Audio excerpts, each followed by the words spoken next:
soal insomnia. Jadi insomnia itu adalah gangguan tidur yang menyebabkan si penderitanya itu sulit tidur, padahal mereka cukup banyak waktu untuk bisa beristirahat. Ujung-ujungnya apa? Ujung-ujungnya pas bangun pagi badannya lemah, lesu gitu ya, karena kekurangan waktu untuk beristirahat. Tapi untuk lebih jelasnya kita langsung tanyakan saja sama yang spesialis, yaitu Dokter Guntara Hari, ini spesialis kejiwaan. Nah, kita lanjut ya ke Dokter Guntara Hari. Oke dokter, apa kabar? Halo, selamat siang. Baik. Terima kasih pertama-tama sudah dikasih kesempatan untuk muncul di channel Anda. Aku nih yang berterima kasih banget. Udah mau diundang pastinya dok. Ya, apalagi untuk ngobrol-ngobrol. Terima kasih, benar, apalagi terutama karena ceritanya seru nih ya. Iya. Soal insomnia. Tadi Anda sudah menjelaskan dengan sangat gamblang dan pakai bahasa yang sederhana sekali sebetulnya apa itu insomnia, dan itu menurut aku adalah salah satu definisi yang paling baik. Jadi yang disebut sebagai insomnia itu adalah orang kalau memang dia ada waktu untuk tidur panjang tapi dia nggak bisa tidur. Nah itu ya dok. Nah ya, dan ini bisa terjadi kalau memang diceritain mau gimana gitu ya, kapan waktunya, kita bisa golongkan sebagai, atau ada ahli yang menggolongkan sebagai akut dan kronis. Akut itu bahasa Latin untuk menyatakan bahwa itu terjadi barusan ya. Biasanya sih kurang dari 3 hari. Kalau dibilang kronis itu kalau sudah lama. Disebut kronis apabila dalam 1 minggu 3 hari atau lebih dia nggak bisa tidur, insomnia gitu ya. Dan 1 bulan biasanya terjadinya nggak 1 bulan 2 bulan tapi lebih dari 3 bulan. Nah itu kita dalam penggolongannya disebut sebagai insomnia kronis, insomnia yang sudah jangka panjang. Kenapa itu penting? Karena ternyata insomnia itu juga seperti yang tadi saya bilang, kalau dia akut maka dia kemungkinan sangat besar tidak perlu diobati dengan obat. Oke. Insomnia akut biasa terjadi pada misalnya tiba-tiba ditagih utang kagak ada bayar, nggak bisa bayar, jadi kepikiran, tiba-tiba diputusin pacar, tiba-tiba ya begitulah, atau sakit gigi atau gimana, atau tiba-tiba hujan bocor, ini di luar lagi hujan bocor, itu nggak bisa tidur. Tapi sesudah semua problem itu diatasi, beres, tidurnya bisa. Jadi seperti itu. Atau misalnya tiba-tiba baru pulang dari luar negeri, jet lag namanya, jadi bukan luar negeri ya, tapi tempat dimana kita lalu waktu tidurnya beda misalnya, seperti itu. Atau ya baru SKS kan, sistem kebut semalam, tadi pagi ujian semalam nggak tidur, nah itu bisa nanti malamnya jadi gelisah, nggak bisa tidur. Tapi begitu sudah lebih oke, bisa langsung dia dalam waktu 1-2 hari bisa bagus lagi tanpa obat. Kalau kronis cenderungnya penyebabnya lebih bukan serius ya, tetapi mungkin lebih lingering on, bahasa Inggrisnya itu. Jadi lebih menetap gitu ya. Mungkin ada sebab-sebab yang dari dalam diri, misalnya ada gangguan kecemasan, ada depresi, perasaan apa, atau ada lagi banyak yang dipikirin, konflik yang belum selesai, atau dari luar misalnya ada tekanan dari mana yang menyebabkan bebannya jadi tak lama, dia skripsi nggak beres-beres gitu ya. Iya betul. Iya, dilamar mau merit nggak jadi gitu. nggak jadi, atau yes or no gitu ngomongnya gitu. Bingung-bingung seperti itu deh. Nah itu bisa.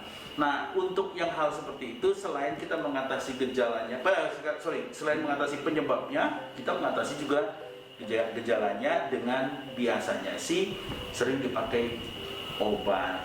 Nah ini nanti kalau memang kita punya waktu sedikit agak banyak, aku mau cerita sedikit soal obat, karena obat ini sebetulnya tricky ya. Tricky itu nggak gitu gampang, tapi susah tapi gampang gitu. Nggak bisa gampang banget, karena sebagian sangat besar insomnia itu bukan gangguan dalam artian orang yang nggak bisa, ada problem tidur, nggak bisa tidur sebab ada gangguan tidur, tetapi ada sesuatu yang mengganggu dia tidur. Aku ulang kalimatnya, bukan tidurnya yang terganggu dalam artian dia ada problem di fisiologi tidur, maksudnya namanya orang tuh, tetapi gangguan yang menyebabkan seseorang lalu menjadi tidak bisa tidur, ya kan? Nah, orang yang tidak bisa tidur itu tadi seperti di awal saya cerita, bisa saja berurusan dengan hal-hal yang terjadi secara umum kan. Nah, kalau model begitu, ada lagi pembagian insomnia misalnya. Ada insomnia itu ada yang bilang primer dan sekunder. Primer itu katanya kita nggak tahu sebabnya apa. Sekunder itu katanya ada disebabkan karena gangguan tidurnya disebabkan karena problem yang lain, sakit gigi lah, apa segala macam, itu maksudnya kelompoknya sekunder. Nah kalau yang primer misalnya, itu memang orang lebih cenderung untuk memberikan obat. Oh, oke. Obat yang kemudian apabila diminum lalu menyebabkan orang itu ngantuk dan tidur. Tapi kenyataannya, di faktanya, seringkali obat yang diberikan itu sebetulnya bukan obat yang tidur. Banyak kali yang diberikan itu bahkan efek sampingnya yang dipakai, yaitu mengantuk. Oh, oke. Nah, jadi aku ulang sedikit nih ya dok ya, aku ulang sedikit. Jadi sebenarnya tadi langsung nih ya dokter Guntara menjelaskan secara detail. Jadi tipenya itu sebenarnya ada dua. Yang pertama itu adalah insomnia akut dan insomnia kronis.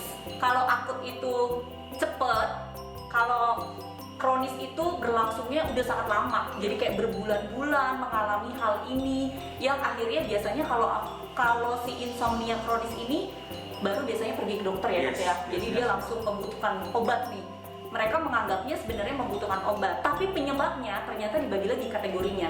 Jadi insomnia primer dan insomnia sekunder, gitu ya dok ya? Kalau insomnia primer, orang cenderung memang langsung ngasih obat untuk tidur karena orang cenderung tidak tahu apa itu penyebabnya. Kalau insomnia sekunder itu yang tahu penyebabnya, kita atasi aja penyebabnya. Kalau penyebabnya udah diatasi, biasanya atau mestinya insomnia-nya hilang. Oh iya. Ya, yang tadi saya cerita penyebabnya itu mulai dari dalam diri, baik penyakit fisik maupun penyakit mental, sampai ke dari luar diri, misalnya tadi hujan bocor lah segala macam, kedinginan, kepanasan segala macam, itu yang kelihatannya lucu dan sederhana tapi bisa bikin orang nggak tidur gitu ya, itu dibereskan beres. Nah kalau yang untuk yang penyebab yang di dalam, terus bisa misalnya orang tuh gelisah, cemas, depresi misalnya, itu lalu yang menyebabkan dia tidak bisa tidur, itu faktanya ternyata terjadi pada hampir bisa dibilang lebih dari separuh kasus-kasus insomnia yang datang ke berobat ke dokter. Jadi sebagian orang-orang itu lalu dia ngeh bahwa oh iya ini saya tegang, cemas, depresi, ada yang dipikirin. Dia bisa langsung, dok saya jadi nggak bisa tidur gara-gara saya mikirin gini. Ada. Tetapi ada yang sebagian juga, mungkin lebih dari 50% juga ini, yang dia nggak ngeh, dok saya nggak punya pikiran apa-apa, dok saya nggak depresi. Perasaan jadinya. Semua oke-oke aja dok, nggak ada yang tapi saya nggak bisa tidur dok.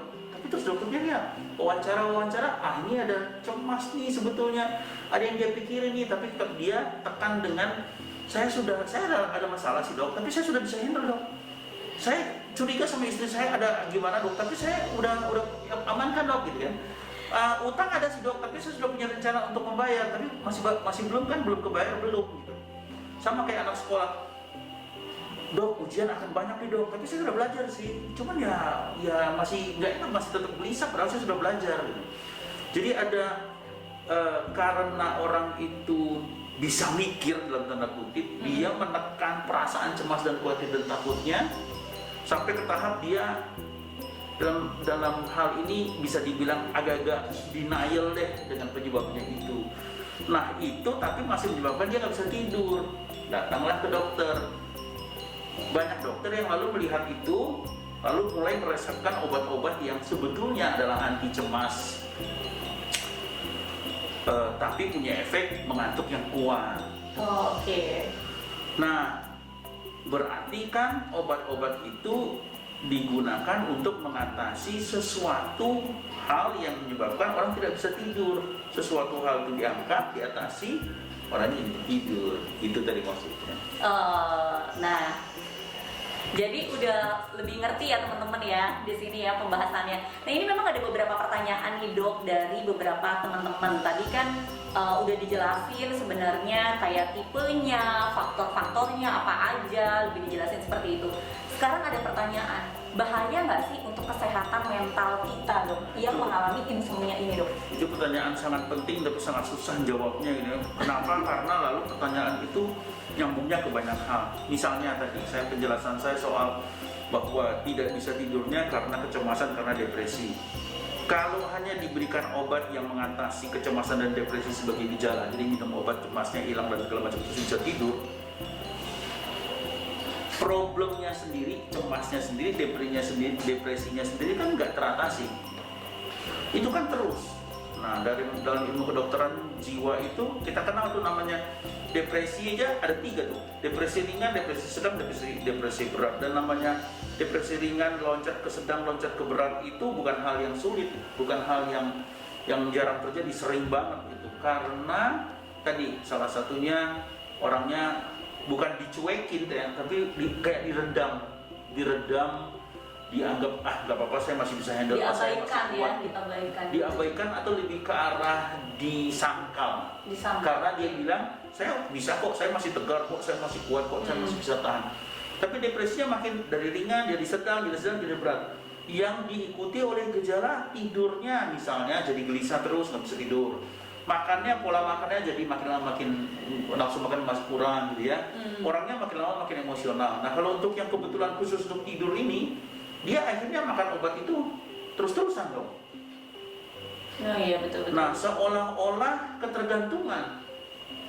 Karena memang obat itu hanya mengatasi nggak bisa tidurnya, tapi nggak mengatasi cemasnya. Dapat nggak? Dapat. Yes. Jadi masalahnya di sini, akibatnya di sini. Kita ngobatinnya ini, bukan ngobatin masalah. Iya. Ngobatin akibatnya doang. Iya. Penyebabnya nggak diobatin. Dan ini kan makin lama makin berat nih. Iya. Oleh karena itu, dalam kenyataan kita sering jatuh cenderung pengobatannya lebih lama. Menjawab pertanyaan Anda tadi, lalu berbahayakah? Bahayalah pasti. Paling tidak kita mengerti bahwa ada penyakit, ada sesuatu yang negatif, kita nggak beresin, kita malah biarin dalam tanda kutip. Nggak usah pakai tanda kutip, itu beneran kok, dibiarin kok. Iya, jadi kadang-kadang terus depression, neglected bahasa Inggrisnya dia. Jadi depresi yang dicuekin, ditelantarkan itu ada tuh.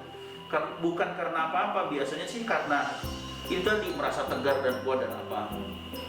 Nah, kalau mau ditanya bahaya yang sebenarnya apa? Orang kalau depresi ringan, sedang, kalau dia udah masuk sedang dan berat, apa yang paling sering muncul gejalanya yang paling menakutkan? Mau bunuh diri, tapi takut mati. Oh, bingung ya.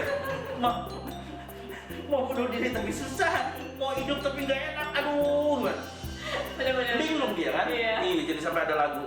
Ya begitu. Sorry, aku jadi kasar banget gitu, tapi maksud itu kalau orang cepat bunuh diri udah selesai gitu ya.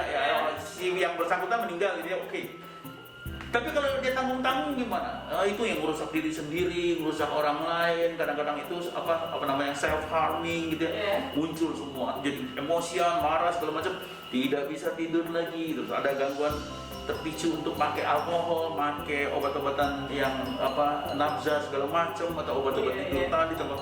Jadi bahayanya bertumpuk-tumpuk. Nanti cerita lagi soal gangguan ginjalnya, gangguan levernya yang karena pemakaian obat yang ada kan apoteker jadi tahu persisten. Kalau obat-obat dipakai dengan dosis yang berlebihan dan jangka waktu yang lama itu metabolisme tubuhnya jadi kecapean tuh. Kalau obatnya diurai di hati atau di ginjal, capek kerjanya. Kalau udah capek kerjanya, si ginjalnya marah, mabuk dia.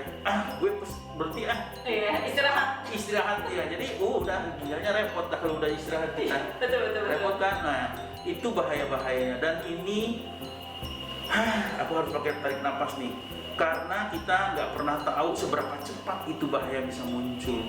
Pada orang-orang tertentu bisa terjadi dalam waktu hitungan cuma beberapa bulan, setahun paling. Ada yang memang sampai bertahun-tahun bisa seperti itu. Itu sangat tergantung dari badannya individu, terus jenis obat yang dipakai, dosisnya berapa dan apa keseringannya. Jadi kita secara awam ngomong gampangnya sulit diprediksi deh. Jadi jangan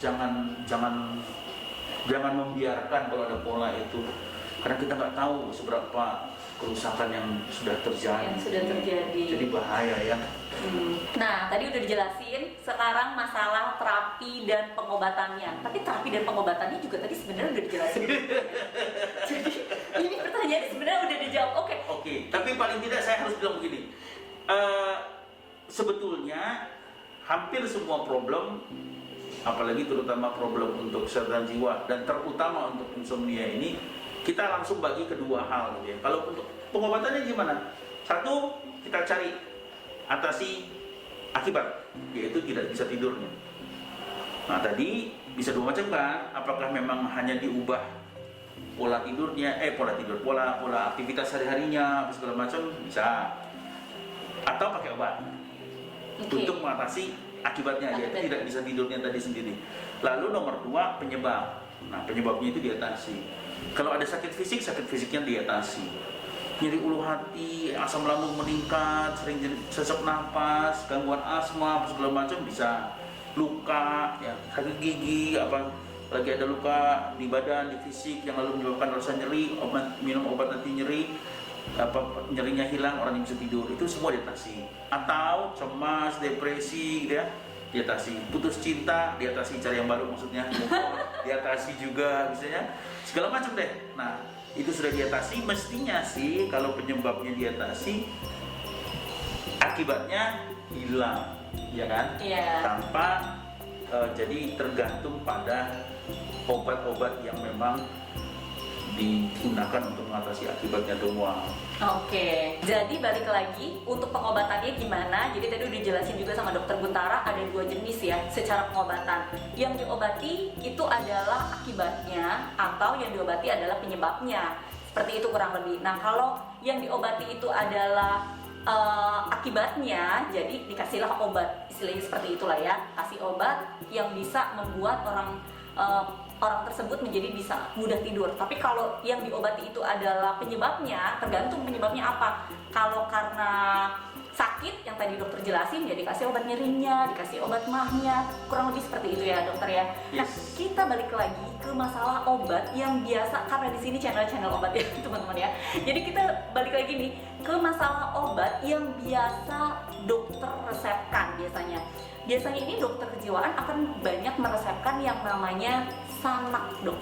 Betul nggak, dok? Oke, itu adalah merek dagang untuk zat aktif yang namanya ya? Alprazolam.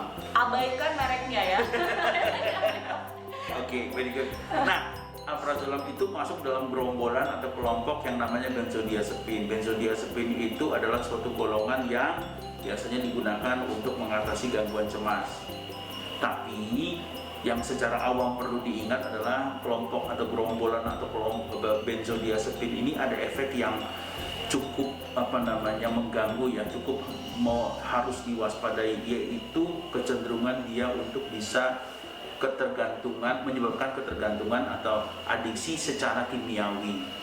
Nah saya harus pakai kata-katanya adiksi secara kimiawi, artinya percis seperti alkohol, percis seperti rokok, percis seperti ya golongan yang lain, opiat segala macam, itu namanya kayak heroin atau ganja untuk kanabis itu segala macam, itu dia secara kimiawi memang punya efek untuk membuat orang adiksi. Karena ada lagi adiksi yang tidak ada efek kimiawinya, namanya adiksi secara tingkah laku, perilaku, itu nanti kita cerita yang lain.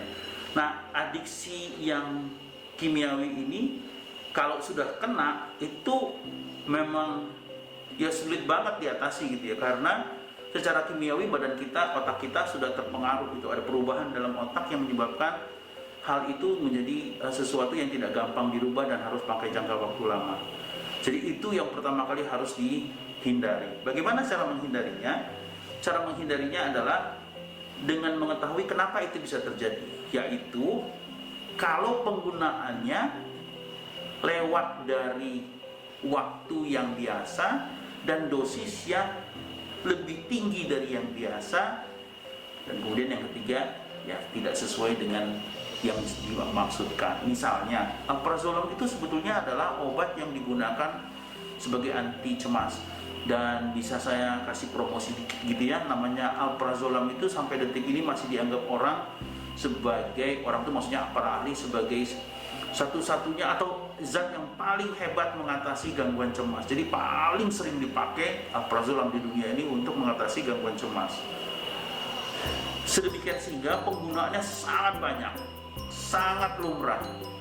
Nah, si alprazolam ini sebetulnya ada batas tertentu tuh, dalam dosis sekian per hari. Kalau dipakai dalam waktu sekian lama, kurang dari sekian lama aman. Tapi kalau dosisnya sudah lewat sekian dengan waktu panjang sekian, itu bahaya. Nanti ada kemungkinan terjadi ketergantungan kimiawi. Bapak dan Ibu sekalian, mohon maaf saya pakai kata-kata sekian karena saya nggak mau memberi petunjuk sedikit pun, karena itu mestinya diresepkan oleh dokter yang seperti saya, psikiater, pokoknya dokter lah ya, supaya Anda jangan Dokter Guntara bilang sekian waktunya, jadi saya masih kurang, oke deh gitu. Jangan. Saya nggak berani juga mengambil resiko itu. Tapi yang jelas Anda kalau menggunakan alprazolam harus konsultasi ke dokter, karena efek dia untuk lalu menyebabkan ketergantungan kimiawi itu jelas dan ada. Ya, walaupun tadi saya sudah jelaskan di lain pihak dia adalah obat yang paling sering dipakai. Jadi itu kalau kita cerita tadi khusus soal alprazolam Xanax, itu jawaban saya. Oke. Jadi memang banyak banget banyak yang bertanya ke saya tentang penggunaan ini aman, atau misalnya kadang-kala datang ke apotik tanpa membawa resep dokter. Padahal sebenarnya itu sangat bahaya sekali. Mereka menganggap bahwa obat ini menjadi obat yang lumrah untuk dibeli untuk mengatasi penyakit insomnia, yang mereka sebenarnya menganggapnya bahwa ini adalah sebuah penyakit. Iya benar, sebuah penyakit kalau akhirnya tadi si insomnianya ini menjadi insomnia kronis atau dalam jangka waktu panjang, seperti itulah ya.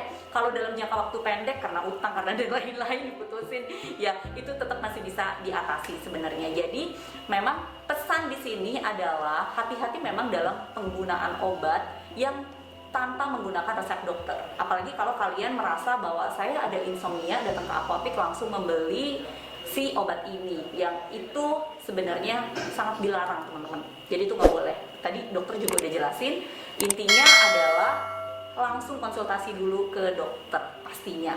Dan apa nih saran dan pesan nih dari dokter nih kalau tapi kalau boleh aku minta waktu sedikit untuk melanjutkan tadi. Kan kita udah melarang orang nih. Oh iya dok. Sekarang terus sarannya gimana? Ya itu dia.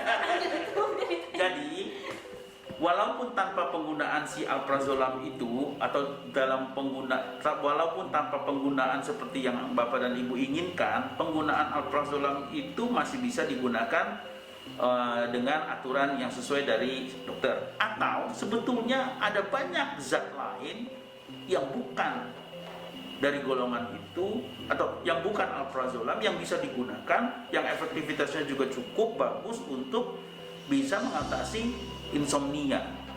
Ya, sekali lagi saya akan berikan kekuasaan itu pada masing-masing dokter yang merawat Bapak dan Ibu sekalian. Saya nggak mau ngomong soal itu, tetapi saya yakinkan, karena saya juga setiap hari meresepkan zat-zat lain yang bisa menggantikan si alprazolam itu.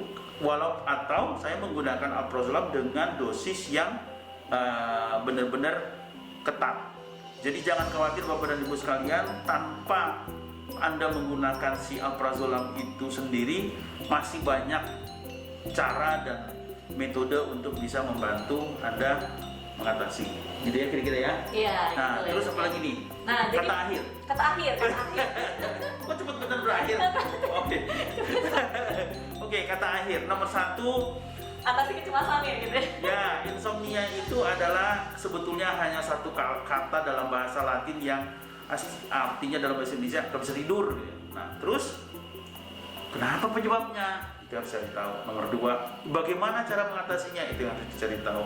Nomor 3, apakah itu aman atau tidak? Jadi itu yang penting ya. Insomnia itu sebabnya cari dulu. Kalau sebabnya bisa atasi, karena nanti kalau diatasi penyebabnya biasanya dia akan hilang.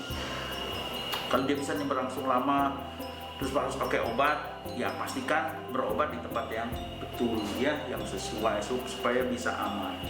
Ya, sebab kalau insomnia tidak bisa tidak diatasi dengan baik gitu, nanti efeknya juga akan sangat berbahaya. Kalau misalnya dia disebabkan oleh depresi segala macam, dan depresi bisa jadi makan berat, bisa orang bisa sampai bunuh diri. Atau tadi mungkin lupa cerita, kalau orang insomnia sudah kronis dan berlangsung lama gitu ya, kesehatannya secara umum akan berkurang. Orang kan nggak bisa. Kalau orang nggak minum itu 3 hari katanya, nggak makan bisa mungkin seminggu 2 minggu bisa. Kalau orang tidur, nggak ada cerita orang bisa mampu tidak tidur lebih dari 7 hari loh. Oh iya benar. Tanpa jadi sakit ya maksudnya. Jadi orang kalau udah tidurnya udah sebegitu lama, pasti dia ada sakit dan pasti hidupnya nggak nyaman. Dan itu harus dibantu. Jadi jangan bilang nggak apa-apa, aku lagi susah, lagi sibuk lah, lagi ini dah ada problem lah, jadi ya udah biarin aja.